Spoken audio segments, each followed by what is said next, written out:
Assalamualaikum warahmatullahi wabarakatuh. Gua ni gambar kita. Jangan lupa subscribe bawah Subscribe tu klik bawah. Pakai siapa awak belaka. Okey bawah Lacong. Kau dengar mau kita hari ni. Okey, hari ni saya nak terangkan sedikit lah tentang di mana RPM, kau punya KMH tak hidup kan, kau meter minyak. Meter minyak ni tak banyak cerita sebenarnya. Untuk saya terangkan lebih pendek lagi adalah meter minyak ni kalau ada rosak sama ada dalam coil lah. Coil dia dalam meter ni. Benda ni dalam meter dia pakai api, nampak? Dia tak pakai kabel. Jadi kalau rosak, korang kena tukar coil dalam tu lah. Nak tukar coil macam mana bang? Tukar coil senang saja, korang beli meter.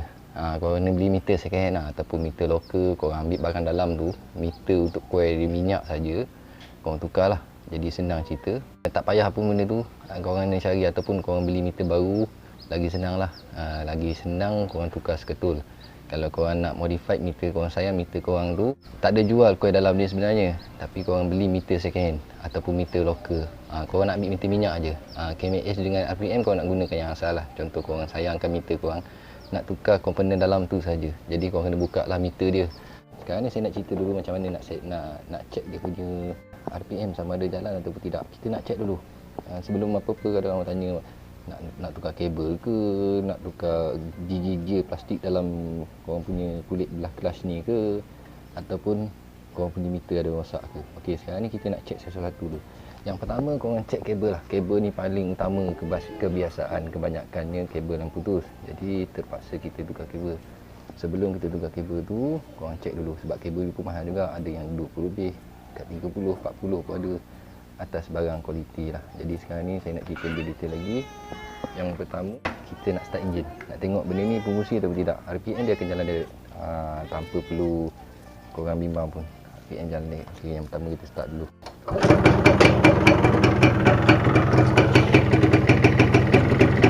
Okay, korang boleh tengok benda ni pusing nampak?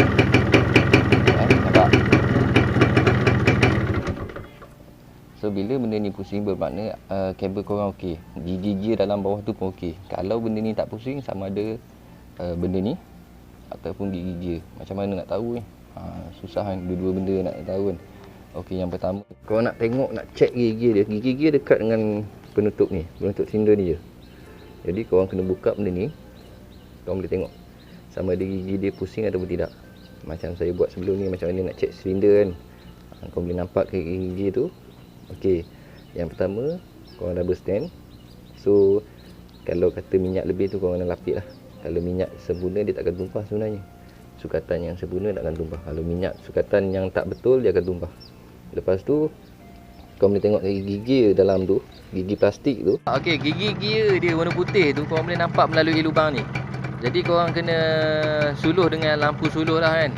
Korang start enjin, korang tengok sama ada gigi gear tu pusing ataupun tidak. Kalau tak pusing tu masalah pada gigi gear tu lah. Okey, itulah nak cerita, kena menjerit sikit. 125 bising. Okey, kalau andai kata gigi gear tu okey, bermakna kabel korang putus. Okey, ni salah satu contoh nak cari masalah datang daripada mana. Sama ada gigi gear dalam ni ke, ataupun korang punya kabel. Ini senang je. Sebab ramai orang tanya, jadi saya sebenarnya dah komen. Kemungkinan anda terlepas pandang ke, kemungkinan payah pula tutup. Kemungkinan anda tak dapat tak baca ke apa benda ke kan. Dah komen banyak, saya balas pun bergantung kepada komen lah. Kadang-kadang soalan komen tu peningkan kepala saya. Payah nak jawab. Nanti saya jawab, nanti silap, korang kata apa masalah lah apalah kan. Okey, lepas pada tu, ini dah confirm maknanya gigi gear korang okey. Andai kata kabel tu tak pusing kat atas tu, bermakna kabel korang kena tukar lah.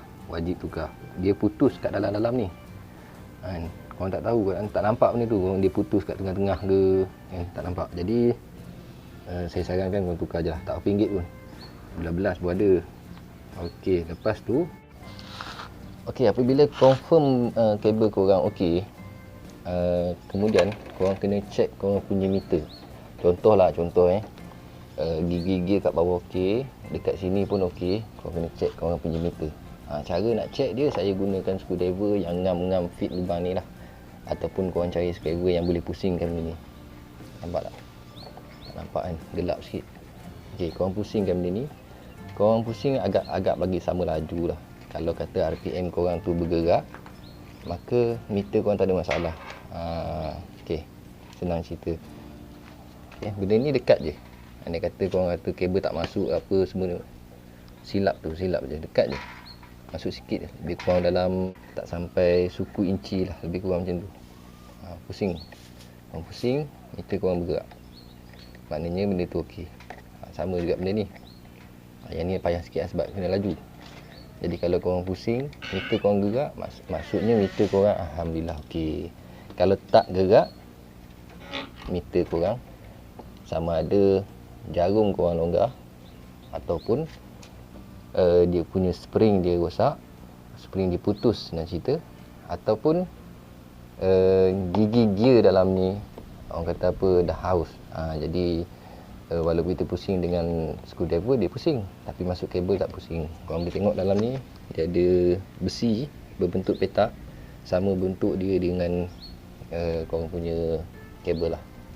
Itu nak cerita mengenai bab kabel RPM. Okey, macam mana nak detect kabel kilometer, kmh ataupun korang punya kelajuan berapa kan meter korang kan.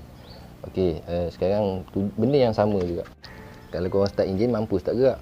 Cuma beza dia sekarang ni, korang kena pusingkan korang punya sport rim ke rim korang, tayar korang ke korang pusingkan. Kalau korang tengok benda tu bergerak, maknanya masih okey. Okey, contoh saya nak pusing saya nak pusingkan. Korang nampak tak benda yang bising tu? Okey, alright. Okey, itu bermaksud saya punya kabel okey. Hai, ini kawan baik saya lah. Okey, sekarang ni andai kata okey, yang pertama lah kan. Yang pertama korang nak pastikan korang punya kabel ni putus ataupun tidak. Korang buka di bawah ni. Korang buka di bawah ni, korang cuba pusingkan. Korang tengok atas pusing tak? Kalau atas tu tak pusing kan, bila korang buka macam ni kan. Okey, atas tu yang ni korang buka juga, korang cuba pusingkan dia. Kalau antara dua-dua tu pusing, maknanya kabel korang okey. Tapi kalau tak pusing, maknanya kabel korang putus. Okey, andai kata kabel korang pusing, elok atas bawah semua jalan, bermaksud sini. Antara dalam ni. Dalam ni saya rasa seketul ni tak berapa ringgit pun lah, dalam RM40 kot. Jadi benda ni yang rosak. Itu antara punca-punca lah, benda senang saja. Cuma kena buat video supaya korang nampak. Saya sendiri pun sebenarnya puas hati bila tengok video. Kalau daripada segi perkataan tu saya rasa tak puas hati lah, sebab benda tak nampak. Bila buat video ni orang kata apa, praktikal. So benda tu senang lah untuk korang, dan juga saya pun puas hati boleh terang pada korang. Sebab benda ni adalah benda ringan je. Cuma ramai yang tanya kenapa masalah kepada RPM saya kan.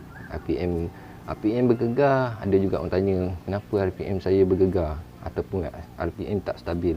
Dia pusing lebih, kadang-kadang ikut pusingan tu, ikut suka dia je kan. Okey, antara satu sebab paling utama kalau masalah macam tu bukan kat kabel, bukan dekat gear enjin tu, tapi masalah pada meter korang. Maknanya meter korang nak meter baru lah, senang cerita. Sama ada coil spring dalam meter tu rosak ataupun gigi gear dalam tu rosak. Antara dua lah dia, sebab dia memusingkan putaran meter tu dengan apa, kawalan magnet. Dia bukan kabel ni pusingkan korang punya apa tu, jarum, tapi dia memusingkan magnet tu supaya besi pada jarum tu mengikut pusingan magnet tadi tu. Dia macam tarikan kan. So bila ada masalah kepada magnet tu ke, jadi dia pusing tak ikut sekata lah. Tak ikut sekata, tak ikut sempurna lah senang cerita. Jadi RPM gila, kadang-kadang naik turun. Itu masalah kepada spring, tak drop. Contohnya masalah orang kata apa, bila spring ni tugas dia menurunkan balik ataupun mengimbangi perjalanan dia punya jarum lah. Andai kata korang pusing laju kan, dia ada beban. So tak boleh lah kata nak ikut suka dia. Dia bukan ikut jejak kabel. Kabel ni tugas dia memusingkan besi supaya magnet tu mengikut. Itu je lah. Okey, seterusnya cara nak penjagaan kabel dengan lebih lama lah kan. Kadang-kadang korang tak tahu kan macam mana cara nak jaga kabel lebih lama. Okey, yang pertama korang standby kan korang punya minyak lah. Tak kira lah minyak 40 ke minyak tuti ke, korang standby kan. Sikit je nak pakai. Okey, yang kedua korang kena standby lah screwdriver ataupun benda-benda nak sauk minyak untuk masukkan dalam kabel. Okey, yang pertama korang cedok sikit, cedok ke pandai korang lah. Okey, korang nampak tak titisan yang ada dekat screwdriver ni? Korang titis je dekat dia punya kabel. Macam tu. Jangan terlalu banyak sebab dia bukan perlukan banyak pun. Kalau seelok-eloknya pakai 40. Kalau tak ada pakai tuti pun boleh. Kau letak je. Letak saja sebab dalam ni dia geseran dalam korang punya kabel. So andai kata kalau minyak tak ada kering, benda ni boleh cepat putus. Jadi korang letak je minyak ni. Kalau rasa benda ni payah, korang gunalah benda-benda lain, straw ke apa benda ke, tapi tak nak banyak. Kalau korang tanya ada masalah ke, memang tak ada masalah sebab korang punya kabel je. Lagipun dia pergi ke 40 juga. Okey, letakkan dia punya minyak sikit dalam ni kan. Memang lambatlah kerja saya ni, tapi kalau andai kata saya dah letak sebenarnya, andai kata korang nak letak macam tu lah cara dia, tak perlu tamak sangat, letak sikit-sikit je. Kalau boleh kita nak biar dia turun kat bawah tu, biar dia ada dalam paip lah. Bila ada dalam paip, korang punya ketahanan untuk jangka panjang, jangka hayat korang punya kabel lebih lama berbanding dengan tak ada minyak. Tak ada masalah pun, dia tak ada short, tak ada apa, tak ada elektronik pun. Benda ni manual, kau letak je. Kau letak saja. Lepas agak korang puas hati, sebenarnya bila tak ada minyak, dia kering, dia boleh cepat putus sebab dia panas. Benda ni panas sebenarnya. Bila kita letak kita punya minyak sikit, geseran tak panas kan. Mana-mana benda pun kalau ada minyak, dia kurangkan beban dan panas tu. Letak je sampai korang puas hati. Saya dah letak sebelum ni. Itu cara saya jaga saya punya kabel supaya tak putus.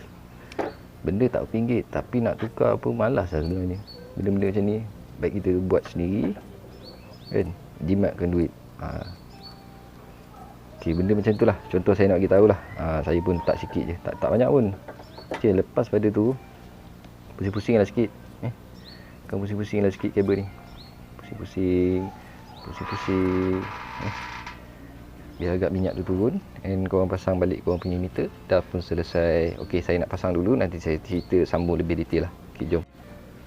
Okey, part yang paling penting juga cara pemasangan kabel. Cara pemasangan kabel ni memang penting. Kadang-kadang ramai orang pasang ikut sedap dia je. Okey, tinggi mana pun tak kisah. Jadi korang letak je, dia akan masuk. Dia akan masuk dekat tapak dia. So korang kena kuncikan lah. Tak perlu panjang sangat, tak perlu pendek sangat. Dia ngam-ngam je, tak perlu adjust pun sebenarnya. Datang tu keadaan macam tu, kita kunci je keadaan macam tu. Saya kunci pakai tangan je, tak ada pakai plier-plier pun. Okey, kita kunci ketat dengan tangan kita, dah cukup memadai. Okey. Itu juga dengan KMH kita. KMH pun sama juga. Dia akan pusing sendiri dalam tu. Anda kata benda tak betul, dia akan pusing sendiri. Tak bimbang pun. Korang tak payah perlu cari dia punya trip dia. Korang kuncikan. Okey. Sangkut ni kena buat dua tangan ni. Sebelah tangan masalah sikit. Itu je lah nak cerita pada hari ni tentang kabel korang. Ada masalah korang sambung lah sendiri. Ini soket lampu saya. Soket lampu saya ni pun okey lah, feedback okey, tak ada masalah langsung. Saya punya buat dah lama dah. Tak ada masalah Ni cerita pasal lampu pula dah. Okey, mengenai benda ni.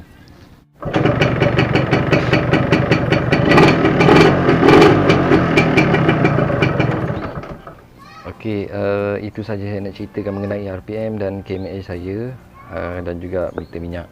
Okey, benda ni anda dah tahu kan macam mana nak check dia, macam mana nak confirmkan benda apa yang rosak kan. Jadi KMH ni pun saya dah cerita mengenai dia. Dan meter minyak ni ada masalah sikit lah, sebab coil dia kita tak nak tukar. Melainkan kita beli meter second hand ataupun meter lokal, korang tukar coil saja dalam ni. Dan korang pakai balik jarum asal, panel asal, semua asal. Cuma material dalam tu je kau tukar. Itu je, tak boleh nak repair. Benda tu memang tak boleh jual, melainkan kau beli meter second hand ataupun meter local. Itu saya nak jelaskan lah.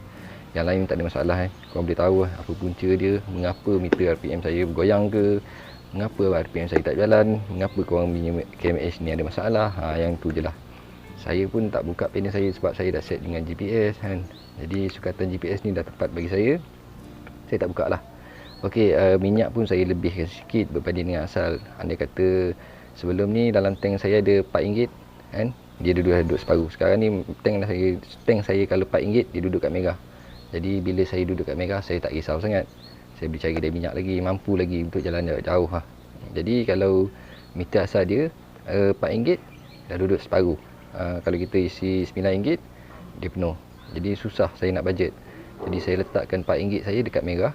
So bila jarum saya sampai kat merah, maknanya RM4 lagi ada dalam tank saya. Itu sukatan saya lah. Macam mana nak sukat? Okey, caranya senang sahaja. Yang pertama, korang buka ni panel ni. Macam mana saya nak setting meter kepada GPS, dah terang ke sedikit. Okey, saya nak terang sedikit lagi. Korang buka korang punya panel ni. Kemudian korang tahulah minyak korang ada RM4 kan. Korang isi RM4 ke, korang balik rumah, korang buka benda ni dan korang adjust jarum ni duduk dekat merah. Kalau dia buka, korang tambah enjin. Contohnya korang buka enjin ni, dia naik sampai separuh RM4. So korang turunkan lah, buka, turun balik dan pasang balik dekat E. Itu sahaja cara saya buat. Okey, mudah. Okey, terima kasih lah kerana menonton. Sudi luangkan masa. Tak payah pening-pening. Lepas ni kalau korang tanya, korang tengok sendiri video ni lah. Okey, nak kunci tengkok, kunci korang punya lock depan, GPS dah pasang, korang punya kunci rantai. Lepas tu masuk, kita tidur. Tak boleh nak gerak mana hari ni kan? Sebab kuarantin ke apa benda? Bukan, hadkan pergerakan kita. Okey, itu saja nak cerita pada hari ni. Hari pun dah panas kan? Baiklah, ada benda lah. Banyak-banyak lagi, pening pula. Assalamualaikum warahmatullahi wabarakatuh. Baik boy, lacor. Jangan lupa subscribe, komen, like dan share. Baik bah. Jom. Jangan lupa subscribe boh. Kalau tak, malah nak buat video ngajuk lah. Bodoh.